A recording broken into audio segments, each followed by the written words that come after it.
Ce n'est pas encore le mot de bienvenue officiel. Hein. On a un président du comité d'organisation de la journée qui vous fera le mot de bienvenue. Nous avons la chance d'avoir le régional du MRC qui est là parmi nous. Donc, il vous adressera aussi tout à l'heure un mot. Et il y a le départemental qui est en ce moment peut-être avec le vice-président. En tout cas, nous avons beaucoup de membres de notre parti qui seront là ce soir. Et voilà, ce sera l'occasion d'échanger. Mais n'oublions pas que celui que nous avons voulu mettre à l'honneur, c'est le vice-président. Pourquoi? Parce que sans doute l'actualité camerounaise est brûlante de rebondissement. Et je crois qu'il va nous entretenir sur l'actualité camerounaise, nous parler de son engagement et puis nous parler de sa détermination surtout à poursuivre la lutte pour le changement dans notre pays. Merci à tous.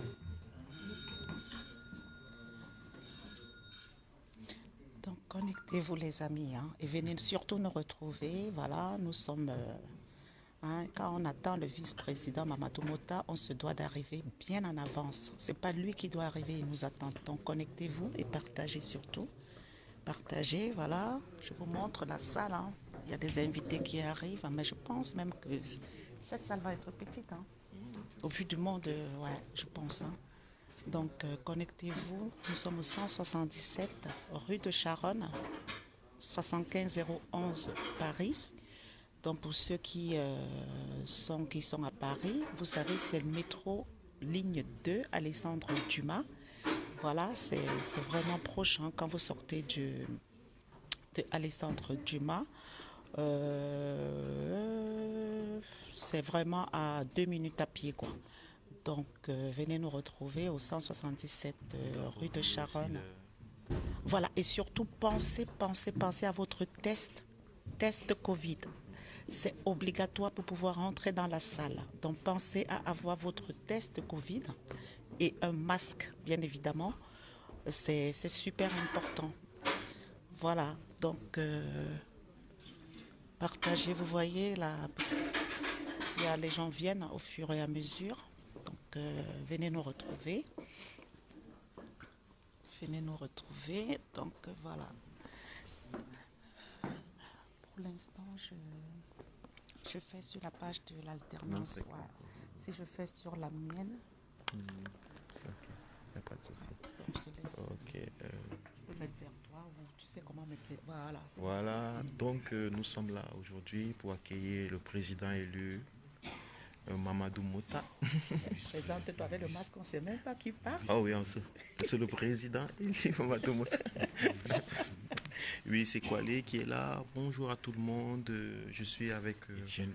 Bonjour à vous. Voilà. Je suis avec on vous attend tous. Justine. Et Kwale vient de l'Allemagne. Je viens de très très loin. Voilà. Donc nous sommes là déjà tous mobilisés à recevoir le vice-président du MRC et le vice-président du Cameroun. Parce que le président élu est en train de faire son mandat. Absolument. Oui. Donc on aurait dû rajouter ça. Voilà. Donc venez nombreux. Nous sommes là avec tous les frères. Du Cameroun. Ok. Bon. À tout à l'heure. À tout de suite. On vous attend. Ok. Mais tu peux continuer à parler, non? Non, j'ai plus rien à dire. Vous voyez, Kwale, il dit il n'a plus de souffle. Donc venez. Venez les amis, venez. On est en place. Vous voyez, j'ai mis un jaune éclatant. C'est le soleil, quoi. En plein hiver. Voilà, et regardez, lui aussi, il a mis un jaune éclatant. Vous voyez, les grands esprits se rencontrent. Vous avez vu? Ben oui, il est en jaune noir, moi je suis en jaune noir. Vous voyez? Les grands esprits se rencontrent. Voilà. Non mais c'est vrai. Voilà, c'est... Donc on vous attend, venez, on passe des beaux moments ensemble. On vous attend, venez tous ensemble, derrière notre vice-président. On vous attend. Venez mes frères, on vous attend. Voilà. Et donc, cette salle doit être comble parce qu'il est inadmissible que notre VP soit dans nos murs à Paris et que vous restez à la maison. Et c'est samedi aujourd'hui. Donc, oui, bonjour, restez. Bonjour, courage à toi. Bon, venez nombreux au 177 rue de Charonne. dans le 11e arrondissement. Venez nous retrouver et n'oubliez pas votre passe sanitaire. J'espère que vous l'avez dans votre téléphone, sur votre téléphone, d'accord? Ou alors vous l'apportez papier. C'est important. Partagez le direct. Je retourne vers la salle. Attendez. Voilà, donc les personnes arrivent progressivement. Donc j'ai décidé de lancer ce direct déjà pour vous dire de vous dépêcher. C'est pas lui qui doit nous attendre, n'est-ce pas? C'est pas lui qui doit arriver en premier, c'est à nous. C'est à nous d'arriver en premier, n'est-ce pas? Afin de lui accorder un accueil chaleureux. Voilà, donc nous sommes sur la place.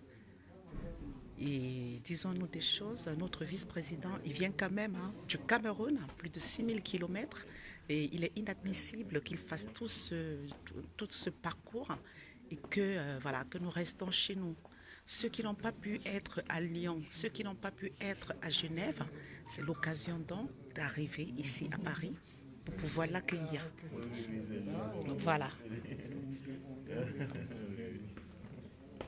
Donc, venez et surtout prévoyez votre masque. Moi, je ne mets pas le masque, je suis vieille, ça m'étouffe. Voilà.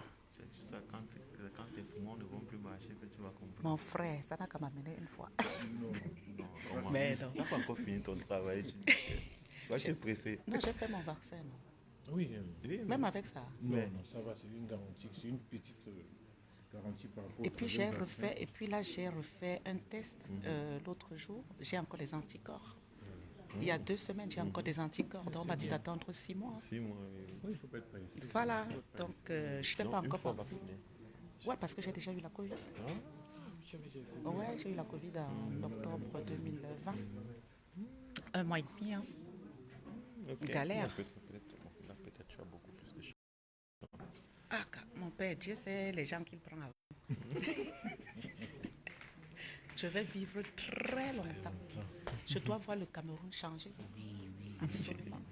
Je dois vous voir ministre dans ce gouvernement parce que ce travail-là, c'est pour vous, pour la jeunesse. Partagez le direct, les amis. C'est toi qui seras la phonie. Ah non, jamais. Ah oui, si c'est pour chanter, oui. Il y a des hommes phonie. La mobilisatrice. Il y en a certains qui disent que mon rôle, c'est chanter. La Les louanges. mobilisatrice. Oui, je vais chanter les louanges. Partagez les amis, partagez le direct, c'est quoi? Bonsoir André Djikam, bonsoir. Donc là, c'est un avant-goût, n'est-ce pas, pour vous dire de venir nous retrouver au 177 rue de Charonne, 75 011 Paris. N'oubliez pas votre test Covid. C'est important parce que là, c'est comme chez les Blancs. On ne fait pas le rang du quartier là. On n'est pas à Château-Rouge ici. Donc, si vous n'avez pas votre passe Covid là, le gars là, il ne vous laisse même pas entrer. C'est un white, il est dur comme pas possible. Moi, je vous préviens. C'est pas le genre que vous allez arriver à négocier là si vous n'avez pas vous rentrer. Et je vois déjà des gars dehors qui ne peuvent pas entrer parce qu'ils n'ont pas le test Covid.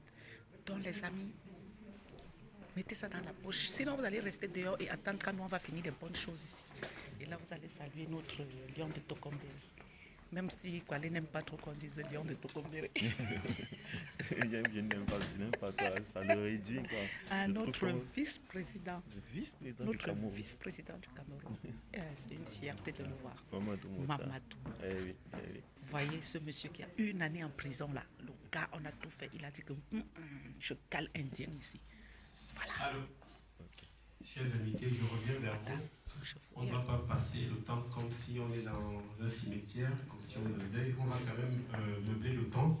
On va bouleverser un peu notre programme de la journée. Vraisemblablement, notre vice-président a eu un entretien de dernière minute, toujours pour la cause de notre cher et beau pays. Donc, il s'entretient en ce moment avec un média. En attendant, donner la parole à un ami panafricain. Il est président du... Pardon, j'oublie. Il s'appelle Thibaut Obou. Il va se présenter lui-même à vous et il va nous entretenir pendant 10 petites minutes. Non, je ne parle plus. Écoutez. Donc, je suis président de Africains du Monde, donc Thibaut Obou. Donc, nous apportons notre soutien au MRC et puis aussi à tous les Africains qui se battent à la fois sur le territoire et en dehors du territoire pour qu'effectivement les luttes que nous menons ne soient pas des luttes vaines, comme on a eu tendance à les vivre pendant des années.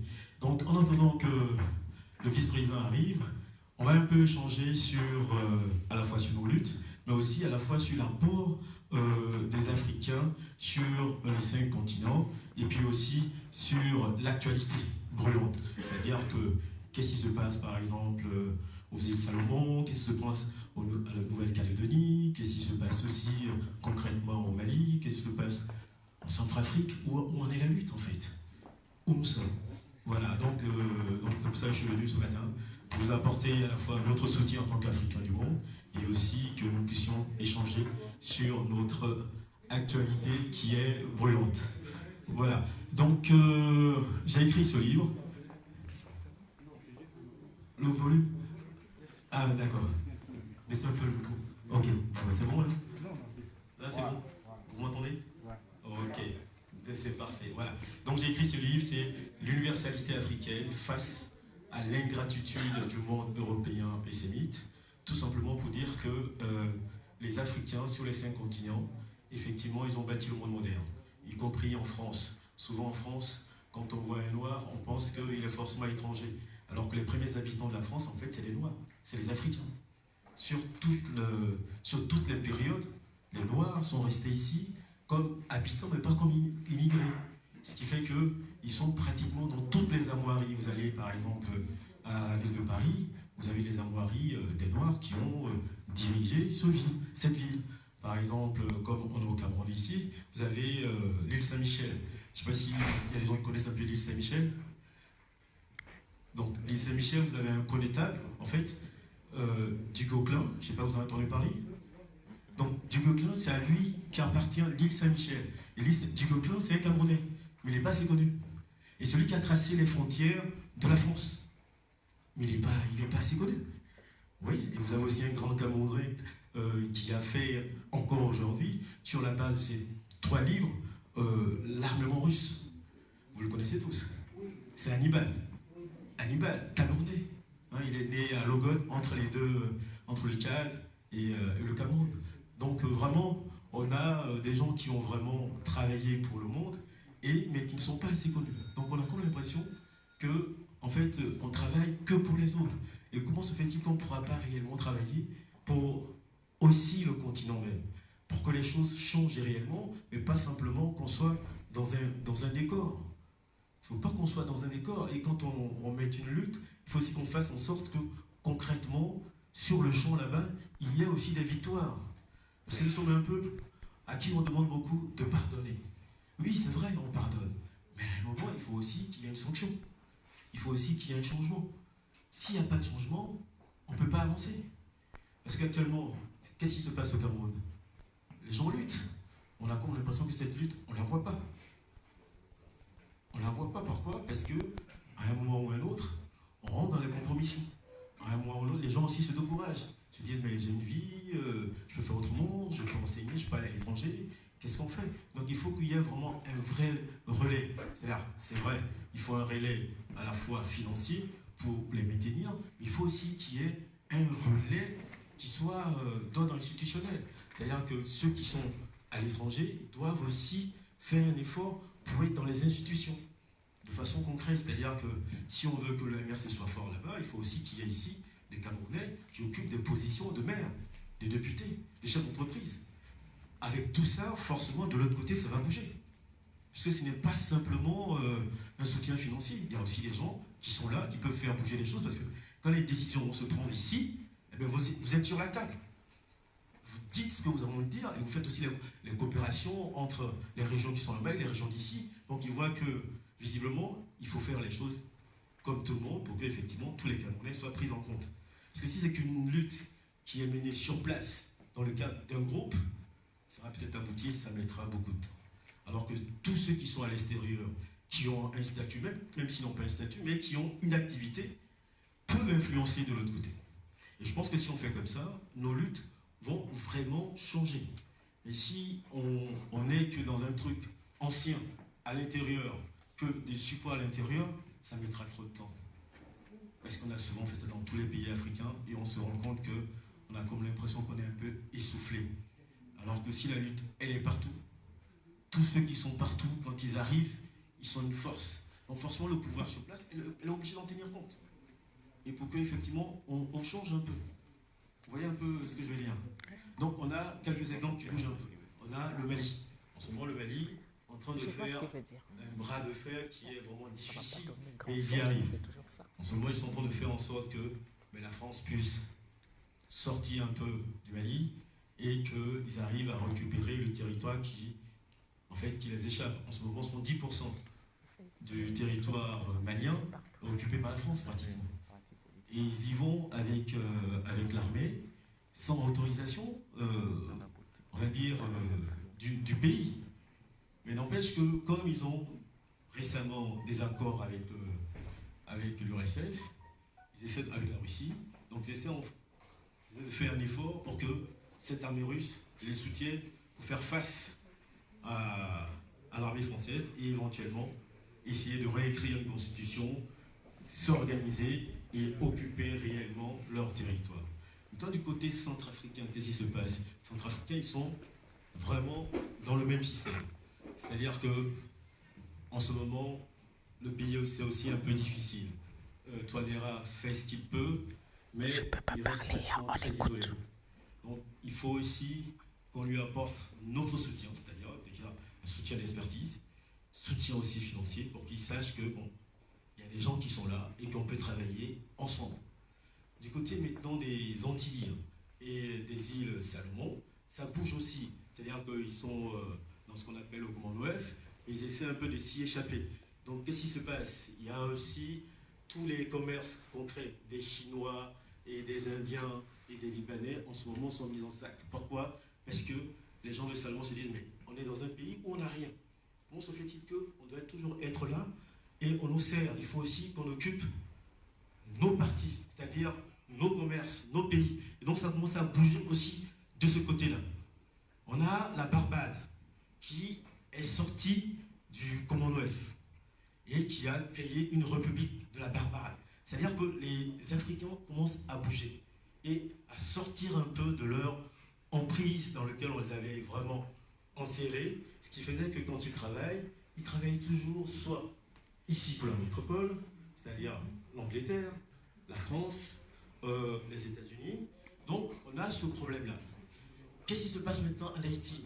En Haïti, en ce moment, les Haïtiens ont des difficultés. Quelle est cette difficulté? Ils ont tué le président Juvenel, et puis on essaie de mettre en place un nouveau gouvernement à travers les Américains. Les Américains veulent avoir Haïti, mais pour l'instant, il y a une résistance qui se fait, mais cette résistance, elle est pratiquement à l'extérieur, comme ici. Elle est au Canada, elle est en France, elle est un peu aux États-Unis. Donc, ils n'ont pas réellement la force de pouvoir inverser les choses. Donc, ils travaillent en ce moment sur ce qu'on appelle Internet. Ils montent des groupes pour pouvoir se soutenir mutuellement. Ils montent aussi des groupes pour pouvoir réécrire leur constitution pour faire en sorte que, en fait, les Africains sentent que les choses sont en train de bouger. Et effectivement, aujourd'hui, les choses sont en train de bouger. Et que si chacun prend une partie dans ce changement, forcément, ça va atterrir en Afrique. Ça va atterrir chez MRC. Ça va atterrir aussi au Tchad. Au Tchad, on a bien vu, le président Idriss Déby, il a tout donné à la France. Mais malheureusement, il s'est fait exécuter. Et l'information est passée comme quelque chose de normal. On a mis son fils fait le travail. Donc, comment on peut faire pour ne pas à chaque fois recommencer? Comment on fait pour ne pas à chaque fois recommencer et être toujours dans un système de tourbillon? C'est pour ça, je me suis dit, pour ne pas qu'on soit dans un système de tourbillon, il faut qu'on ait, on va dire, la stratégie d'intérêt. C'est-à-dire que l'Africain doit travailler, se dire, mais tiens, je peux travailler aussi pour avoir une sécurité. Parce que réellement, nous sommes les seuls à ne pas être en sécurité. Partout dans le monde, on est les seuls à ne pas être en sécurité. Je donne un exemple. Il est rare, dans nos réunions, d'évoquer l'armement. Rare. Quand on voit l'armement, ça veut dire quoi? Ça veut dire, bon, il faut s'allier soit à la Russie, soit à la Chine, s'allier toujours à quelqu'un. C'est pas mauvais en soi. Mais qui vous protège? Comment vous faites votre protection? C'est que si au niveau étatique vous n'êtes pas protégé, vous n'êtes pas aussi protégé individuellement. Ceux qui voyagent beaucoup le sentent. C'est que vous avez fait par exemple vos vaccins en partant de l'Afrique, vous arrivez à l'aéroport de Roissy, on vous dit de tout refaire. C'est-à-dire que ce que vous avez déjà fait, vous arrivez, vous le refaites. Donc à un moment, il faut que l'Africain se dise, mais les gars, il faut qu'on travaille, non seulement collectivement, il faut aussi qu'on travaille individuellement pour que réellement on arrive à être en sécurité. Et cette sécurité, il n'y a que nous-mêmes qui pouvons la faire, déjà par l'éducation. Par l'éducation, nos enfants, il faut les éduquer, il faut les mettre en tête qu'ils sont là pour faire en sorte que l'Afrique soit joyeuse. Ils sont là pour faire en sorte que quand un Africain marche, il doit marcher la tête haute. Pour une raison simple, il est le premier humain sur Terre. Donc pourquoi ce premier humain? Et puis il a été servi, il a tout pratiquement. Pourquoi ce premier humain qui a tout, il marche toujours en rasant les murs? Il ne faut pas qu'on rase les murs. Soyez au centre de la décision. Montrons à nos enfants ce qu'on a été capable de faire. Montrons à nos enfants comment on existe. Par exemple, oui, excusez-moi. Oui. Ah, voilà. Donc, c'était pour vous entretenir le temps que nos illustres invités arrivent et qu'ils échangent avec vous. Vous dire que nous, merci beaucoup. Merci beaucoup. Merci beaucoup. Voilà. Donc, nous, en tant qu'Africains du monde, on apporte nos soutiens à tous les mouvements qui sont en lutte, qui sont en train de se battre pour faire en sorte que l'Africain, partout où il se trouve, ait toujours la tête haute, pour une raison simple. Regardez par exemple le Japon, c'est un pays qui est très modernement très connu et tout, mais les Africains, ils ont tellement fait un grand boulot au Japon que aujourd'hui encore, tous les noms japonais sont tous des noms africains. Vous prenez n'importe quel nom japonais, vous trouvez la correspondance au Cameroun, avec la même signification. Donc l'Afrique, c'est quelque chose de fort. Donc soyons toujours forts, luttons pour nos libertés. Vive le MRC. Je vous remercie. Merci beaucoup Thibault, merci pour ce moment agréable.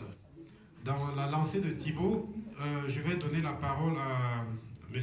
Robert Nganji, qui est l'un des responsables du magazine Le Sillon panafricain.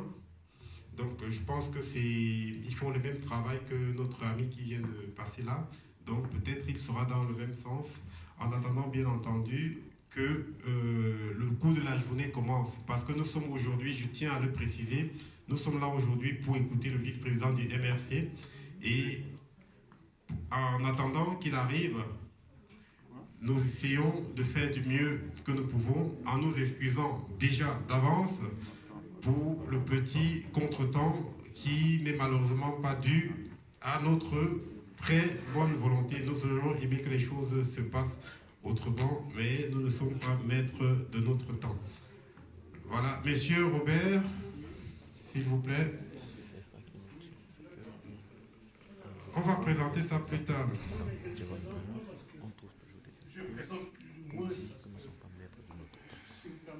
Bien sûr.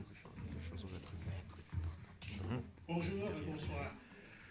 Bonsoir. Alors, monsieur qui a intervenu tout à l'heure, notre frère là, nous faisons le même travail, en fait. Nous faisons le même travail. Ce journal qui s'appelle Le Sillon panafricain existe depuis un moment. Il a fallu qu'on mette sur papier et qui paraît tous les mois, tous les mensuels. Et comme on est passé en numérique, c'est sur le site, on peut le consulter. Alors, ce qu'il a fait tout à l'heure, j'ai mon rédacteur en chef qui vient d'arriver, ça tombe bien, il est plus calé que moi. Je tenais à dire que ce qu'il a dit, c'est vrai. Nous avons une chronique tous les samedis. Tous les samedis. Et nous avons nos correspondants sur toute l'Afrique, dans 9 pays africains. Et nous faisons une rédaction commune et on informe les Camerounais et les Africains surtout sur ce qui se passe sur le continent. Vous le suivez en direct. Et il y a une chronique fier, avec qui il est le maître d'œuvre de cela. Merci.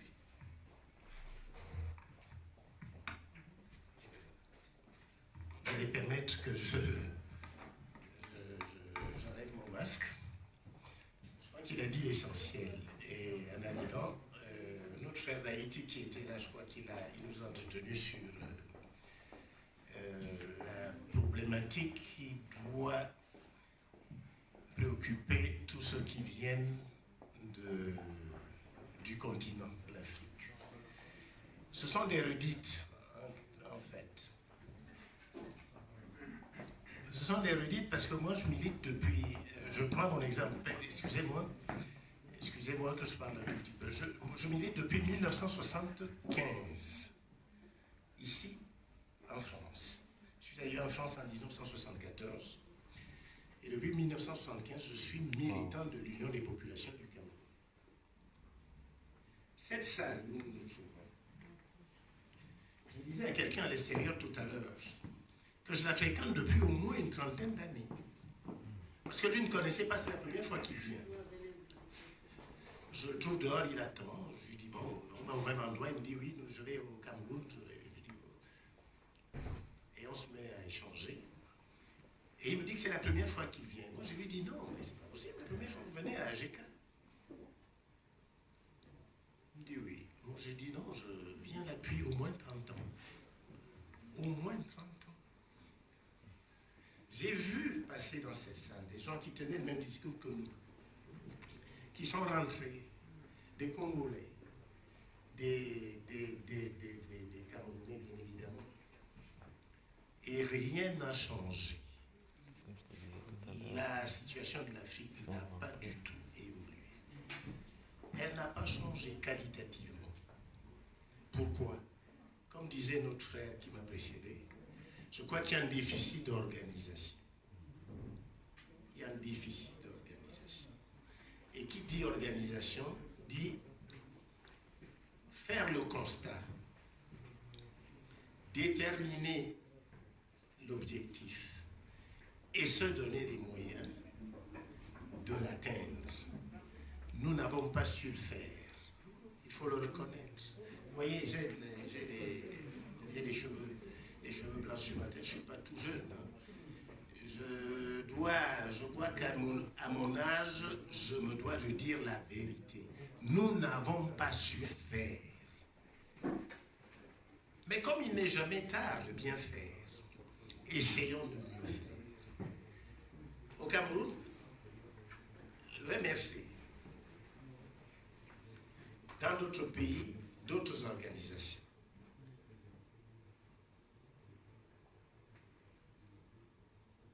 le maître mot de tout ceci, c'est s'organiser.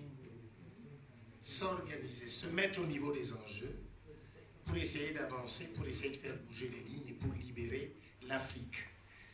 Donc j'en viens au journal. Je vous ai à peu près présenté les raisons de l'existence de ce journal.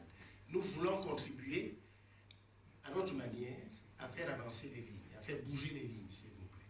Le sillon panafricain existe. Il paraît de temps en temps sur papier, mais maintenant il est sur Internet. Et ensuite, vous verrez, il y a un travail qui se fait sérieusement. Quand je dis sérieusement, je ne veux pas dire grandement, mais il se fait avec tout le sérieux qui est recommandé. Parce que c'est d'abord ça, le sérieux. Ce n'est pas la quantité, mais c'est la qualité. Nous avons une claire conscience des enjeux. C'est très important. Beaucoup d'Africains ne savent pas exactement où nous sommes. Et il est important qu'on le sache d'abord, avant même de vouloir avancer. Voilà. Je voulais, mon collègue, mon camarade a tout dit, je ne suis pas venu à réunion pour... non, nous accompagnons ce qui va se passer dans cette salle. Je vous remercie.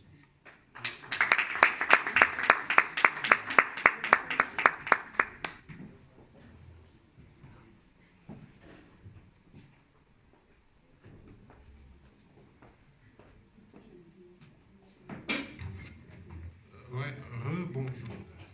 À ceux qui viennent d'arriver, je vous souhaite au nom du comité d'organisation de cette journée une agréable bienvenue parmi nous Et je vais passer la parole au chargé de communication de la Fédération régionale du MRC, qui va vous présenter, parce que vous savez qu'une campagne de soutien pour la libération de nos prisonniers politiques a été lancée. Elle se fait depuis très longtemps déjà en ligne, et parfois quand nous pouvons le faire dans les rues avec nos moyens. Et M. Yannick Api est mieux placé que moi pour vous entretenir sur ce sujet. Yannick Api, s'il vous plaît.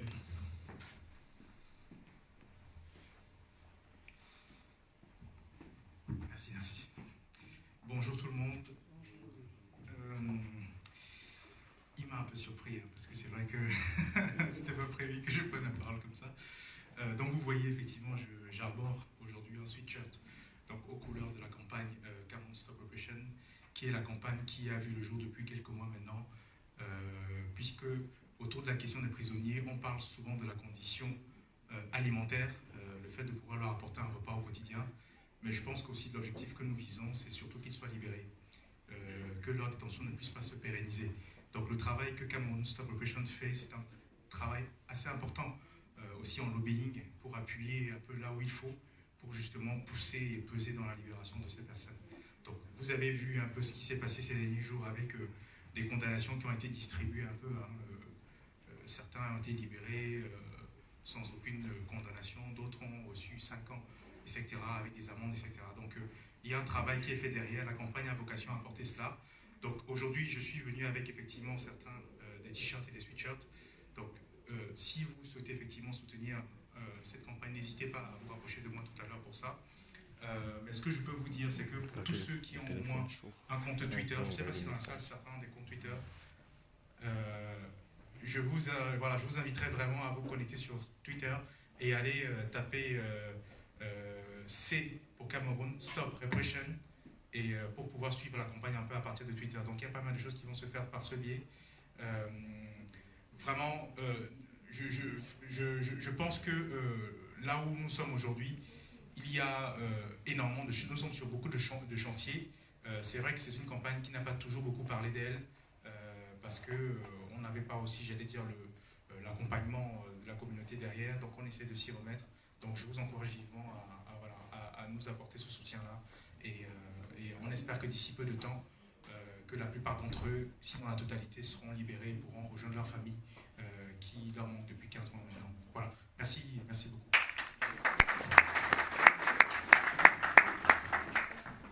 Merci Yannick. Et comme vous l'avez bien compris, pour résumer, nous avons besoin de vous pour aller au bout de cette campagne-là. Pour continuer, je tiens encore à préciser qu'aujourd'hui, M. Mamadou Mota, le vice-président, premier vice-président, il faut le préciser, du mouvement pour la Renaissance du Cameroun, est venu dans le cadre d'une tournée, je me permets de le dire comme ça, parce qu'il est allé rencontrer nos amis politiques en Suisse, demain il sera en Belgique, il a été à Lyon, voilà, il fait des rencontres privées. Donc, dans le cadre de cette tournée-là, aujourd'hui, il va s'entretenir avec les Camerounais, il va répondre à certaines de vos questions. Voilà. Et puis, bien entendu, il fera une séance dédicace. C'est pourquoi je demande à tous ceux qui ont peut-être prévu de présenter leurs ouvrages aujourd'hui, d'avoir quand même l'élégance d'attendre que nous puissions accorder la primauté de l'événement à notre vice-président. Voilà. Pour continuer, je vais donner la parole à M. Ngangan, qui est secrétaire national et qui nous vient de l'Allemagne, secrétaire national en charge des NTIC. Voilà.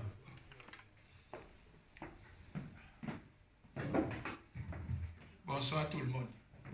Bonsoir. Je crois qu'on a un rendez-vous, même comme il y a des... Ça sera avec tous les Camerounais, je peux peut-être me le permettre de dire MRC. Changeons d'avenir dans la paix. Dis donc, c'est mort, hein. MRC. Changeons l'avenir dans la paix. Vous voulez que je passe un micro et on fait le défi? MRC. Changeons l'avenir dans la paix. MRC. Changeons l'avenir dans la paix. MRC. Changeons. En passant par où?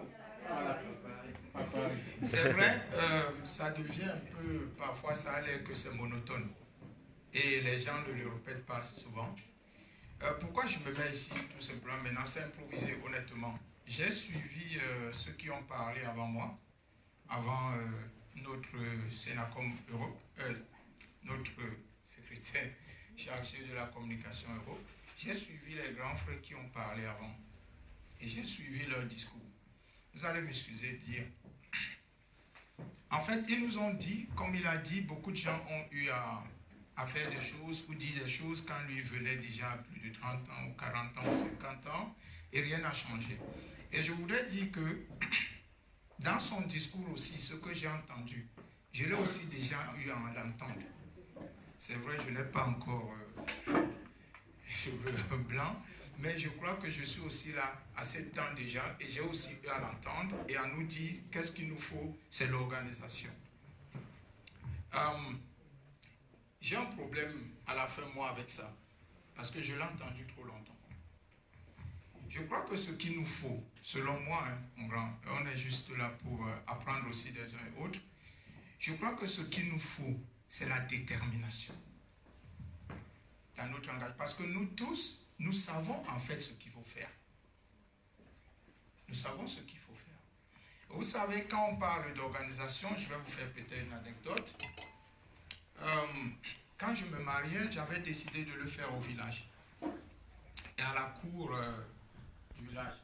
Et alors, il y a eu avant que, étant ici, j'ai bien sûr parlé à mes frères, à mes soeurs, sur place. Ils ont commencé à se démerder. C'était d'abord un problème d'amener les gens à comprendre qu'on doit se marier au village. Et que mon mariage se passera au village, quel que soit ce qu'ils font, c'est au moins mon mariage. Et je suis dans ma vie professionnelle project manager. Et vous pouvez vous imaginer, je suis arrivé 3 semaines, un peu avant le mariage, avec mon bon laptop, avec tout, et ce qu'on peut appeler organisation, demander à tel tu fais quoi, on va mettre là dans le tableau, le plan d'action, etc., etc., etc. On va faire même Smart, SWOT, tout ce que vous pouvez vous imaginer. Il y avait quelqu'un qui m'a impressionné, c'était ma maman. Parce que ma maman avait, au niveau des femmes du village, la responsabilité au niveau de la nourriture. Je l'avais décidé ainsi. Et ma maman, bien sûr, devait faire partie de tout ce monde-là où on s'assoit. Maintenant, je voulais tout un plan. On va se voir tous les 2 jours, tous les 3 jours, on va voir, on va machin. Ma maman m'a dit, mais arrête de vouloir prétendre nous insulter. Ce n'est pas la première fois que nous autres, nous organisons la nourriture pour beaucoup plus de personnes. Donc, franchement, ton papier là, surtout, on ne peut même pas le lire. Alors, vous pouvez vous imaginer que j'étais inquiet. Et j'étais certainement inquiet parce que, assez aliéné par ce que je vis depuis en Europe et qu'un projet a besoin d'organisation. Et d'organisation comme moi, je comprenais organisation. Je suis même arrivé au niveau de dire à ma maman, maman, tu m'as envoyé à l'école, c'est les plans, on me respecte, je fais les organisations, etc. Elle m'a dit, oui, ça c'est pour vous là-bas. Alors on s'est retrouvés au village, et même avec mes frères, mes soeurs, c'était devenu compliqué parce que mon grand frère, c'est comme si quand tu lui parlais, lui, il avait tout en tête. Alors tu lui dis, mais et la sono? Non, non, c'est elle là, c'est le cousin tel et tout. J'ai déjà causé avec le citron. Je me suis retrouvé à un moment, je dois vous le dire honnêtement, 3 jours avant le mariage, j'avais l'impression que rien ne va se passer, que ça sera mauvais, parce que je n'avais rien d'écrit de quelqu'un de tout ce monde-là. Mais j'ai observé quelque chose, surtout pourquoi je parle des femmes, j'ai observé quelque chose. Il y avait à tout moment que les gens venaient, la veille, tu voyais une maman venir, tu ne sais pas comment on l'a programmée, c'était toute la grande cour derrière la maison.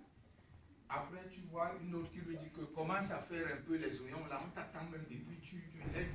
Oui, il y a une autre qui dit, moi je fais quoi, elle fait ça. Après l'autre dit, ah j'aime bien trop travailler, je rentre chez moi, elle s'engueule entre elles. Honnêtement, observer ça de loin en tant que celui qui se prétend un professionnel, c'était une catastrophe. Mais la finalité est quoi? Est que j'ai eu, je vous jure, le meilleur mariage que quelqu'un aurait pu avoir. tout le monde et tout le village, parce qu'ils avaient le droit d'être là. Nous avons compté à l'entrée plus de 530 personnes et on a arrêté. Mais tout le monde a été satisfait.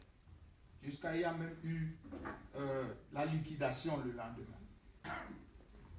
C'est pour me dire quoi? C'est pour dire peut-être, quand on dit souvent organisation et autres, notre problème, c'est comment on le fait. Je ne crois pas donc pour moi que le problème, c'est l'organisation. Et le grand frère a parlé de, je ne sais pas tous les mots, hein, mais peut-être que ce n'est pas un truc de masse qu'il nous faut, c'est peut-être pas la masse, mais l'efficacité ou un truc comme ça. La qualité. Mais nous sommes là maintenant dans un domaine politique. Ce qu'il nous faut, c'est la masse. Je suis désolé. Parce que pour lutter, et ça nous le savons, nous avons affaire à des dictateurs, à des gens, quand vous voyez les condamnations qui venaient de passer, qui ne sont pas des enfants de cœur, et nous avons voulu un changement dans la paix, et tout ce qu'il nous faut pour y arriver, c'est la masse. On peut avoir autant de qualités qu'on veut, mais si on est 10 personnes avec tellement de qualités, et on va à l'encontre de ces personnes, on ne gagnera pas. Même quand il y a une élection qui se veut démocratique, actuellement il y a des élections qui se présentent, qui se préparent en France. Tout un chacun, ce qu'il veut, c'est une masse. C'est ça qui compte, le nombre de personnes. Et maintenant, pourquoi nous n'avons pas la masse? Il faut qu'on se le dise, même pour nous aussi. C'est parce que selon moi, et comme M. Kanto, notre président, l'a dit, c'est parce que nous ne nous indignons pas assez. Disons-le. Parce que quand on parle de cette masse, est-ce que nous-mêmes, nous nous comptons? Parce que c'est chaque personne.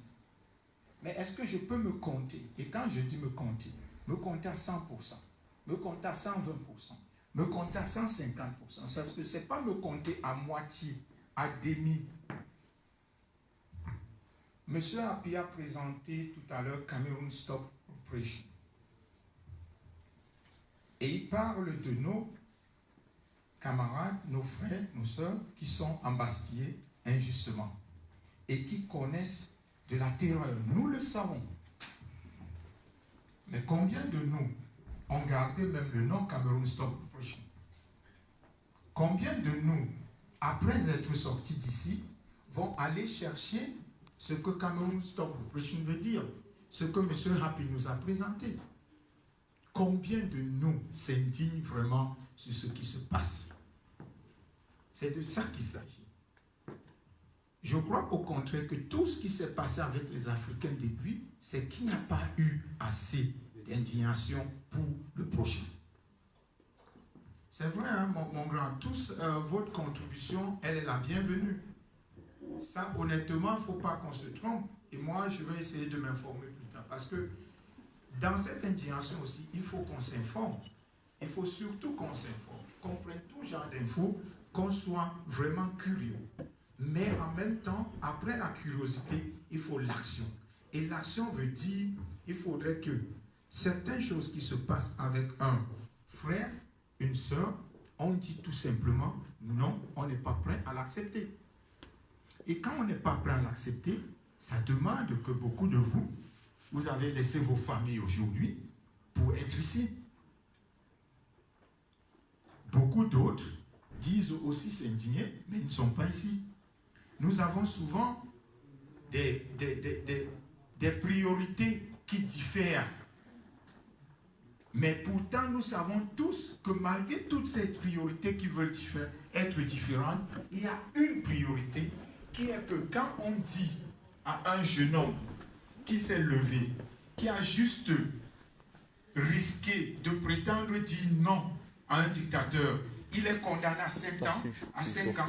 Nous tous, nous devions même peut-être tout laisser et faire de ça notre priorité. Ça, il faut qu'on se le dise. Il faut pouvoir se lever et considérer le prochain comme toi-même. Je ne suis pas quelqu'un de l'église, mais beaucoup aussi le sont. Et ils le disent. Et ils vont tous les dimanches le dire. Mais honnêtement, dans notre quotidien, est-ce que nous le faisons? C'est de ça qu'il s'agit. Nous avons nos frères, nous avons nos sœurs, nous avons nos mères, nous avons nos tantes, avec qui nous rions. Qui vote ce monsieur, qui revient vers nous. Nous nous occupons d'eux. Nous parlons de nos amis politiques et autres qui sont en prison. Des jeunes que nous prétendons admirer, mais dont nous ne parlons pas quand après nous parlons avec notre tante qui vient avec son problème. Et qui est parmi ces gens-là qui s'en fout complètement de ce jeune qui est en prison et qui te dit même que c'est sa faute. Disons-nous des vérités. Parce que ce qu'on dit des Africains, là, père son âme, M. Pédé Koka est décédé, mais il disait, le combat d'aujourd'hui, il ne doit pas le laisser à ses enfants. Est-ce que nous faisons vraiment le combat d'aujourd'hui et dire que nous ne le laissons pas à nos enfants? C'est de ça qu'il s'agit. Et quand on dit enfant, je ne maîtrise pas beaucoup la langue française, mais faisons attention de dire nos enfants. Ça ne veut pas dire mes enfants venant seulement de moi. Ça veut dire la progéniture. Et tout ce monde doit être mes enfants. Alors l'amour que je vois souvent même dans les réseaux sociaux, certains et certaines témoigner à leurs enfants de leur ventre. Ceux-là qu'on a condamnés à 5 ans ou 3 ans ont l'âge de ces enfants. Est-ce que vous les avez adoptés? Parce qu'une fois que vous allez les adopter, vous aurez peut-être un comportement différent. On peut organiser comme on veut, grand frère. Mais on ne peut imposer à personne. Alors ce qu'il nous faut, c'est qu'on se regarde dans les yeux et on se dise chacun, combien je fais pour que ce Cameroun, par exemple, change. Quelqu'un me dit, tu es toujours là, etc. Je trouve que malgré tout, ce n'est pas une concurrence. Je vais à tous les rendez-vous, mais je trouve malgré tout que je ne fais pas encore assez. Parce que le problème reste intact. Faisons assez. Levons nos voix. Et en les levant, soyons vraiment rigoureux. Même avec ceux qui sont nos proches, soyons rigoureux. Parce que je crois que c'est la rigueur qui nous manque.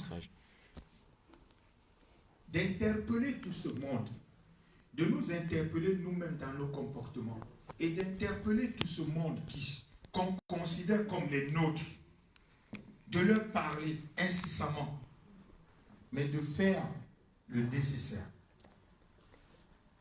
Chers frères et sœurs, nous ne devons pas laisser notre lutte à la progéniture. Je vois souvent en Facebook, parce que malheureusement on est arrivé comme ça, on a un degré d'égoïsme qui est très grand, que je vois dans Facebook, on dit toujours à certains, faut faire attention, faut faire quelque chose parce que ça va aussi demain te retrouver. En fait, pendant que nous le disons, nous exonérons cette personne qui actuellement ne fait rien. Écoutons et comprenons-nous bien.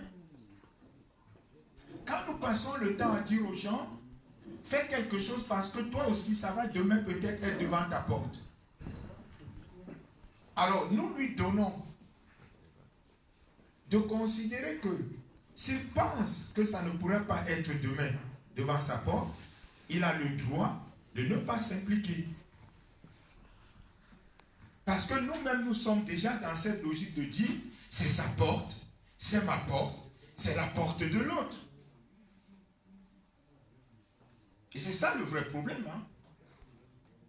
C'est notre porte. Sa porte, c'est ma porte. Ses enfants, c'est mes enfants. Parce que c'est le futur du Cameroun. Et le Cameroun, c'est moi, c'est toi. Et tout ce monde qui parle, les communautaires, machin, qu'on crée tous les jours. Ce n'est que comme ça qu'on peut le briser. Le Cameroun, c'est moi. c'est toi. C'est cette Afrique en miniature, comme on dit, mais qui est dans chacun de nous au complet. C'est pas que je suis moitié du Cameroun, comme un puzzle qu'on va faire, et il faut celui du haut et tout. C'est faux. Chacun de nous est un Cameroun au complet. Et ce qui veut dire, par conséquent, ce qui se passe à Kousséri, c'est chez toi que ça se passe. Ce qui se passe à Kousséri, c'est chez toi que ça se passe. Tu devrais être autant indigné quand ça se passe à Kousséri, comme si ça tombait là maintenant, là où tu es assis sous ta chaise. C'est ce qu'on devrait travailler. C'est là-bas où on devait arriver. Donc, quand nous sommes nous-mêmes dans le combat, le traumatisme, vous savez, de tout ce qu'on a vécu avec Biya, presque 50 ans et tout ça aujourd'hui, croyez-moi, ça laisse ses traces à tout le monde. Ça, il faut le dire, il ne faut pas se mentir. Il faut prendre conscience de cela. Parce que quand on a pris conscience de cela, on ne réagit pas dans un réflexe. À chaque situation, on essaye de se calmer, de réfléchir. Sinon, exactement, les combats que je vois souvent dans Facebook, on a insulté les Bassa, on a insulté les machins, on a machin, ou on m'appelle, on me dit que tu fais quoi, de quel côté, de ce sujet. J'ai dit une fois, c'était en 2016, une fois à Facebook, si je suis seulement Camerounais, ça fait quoi? Je vous jure, mon inbox, si Messenger, le inbox pouvait exploser, ou on dit que c'est le spam, mon inbox aurait explosé. Et dans les débats, j'ai compris une chose. Je ne le dis pas pour le dire, c'est pas un folklore. Mais c'est ce qu'on devrait dire à tout moment. Les combats dans lesquels on nous excite, oh, les Bassas sont comme si je commence à... je ne sais pas quoi. Il faudrait qu'on fasse attention. Parce qu'on fait la même chose là, comme les autres. Ce qui s'est passé à Kousséri, c'est chez moi. Ce qui se passe au Nozo, c'est chez moi. Chaque enfant camerounais, vous avez des enfants. Vous avez tous des enfants ici en France. Chaque enfant, bon, je ne vais pas dire à toutes les femmes qu'elles sont mes sœurs parce que... Bon, ce n'est pas vrai. Non, parce que sinon, après ça peut compliquer les affaires. Mais, sérieux les gars, le vrai problème, et c'est ça, moi j'interpelle tout le monde, même dans le discours que nous entretenons, même à la voie publique. Soyons ceux-là qui considèrent que le Cameroun, c'est moi en entier. Mais ce que soit la SN, tu l'apprenais encore hier. L'indignation collective. Est-ce que je m'indigne assez? Est-ce que je m'indigne assez et dans le bon sens? Est-ce qu'il faut que je dise à quelqu'un, il faut qu'on vienne piquer? Parce que quand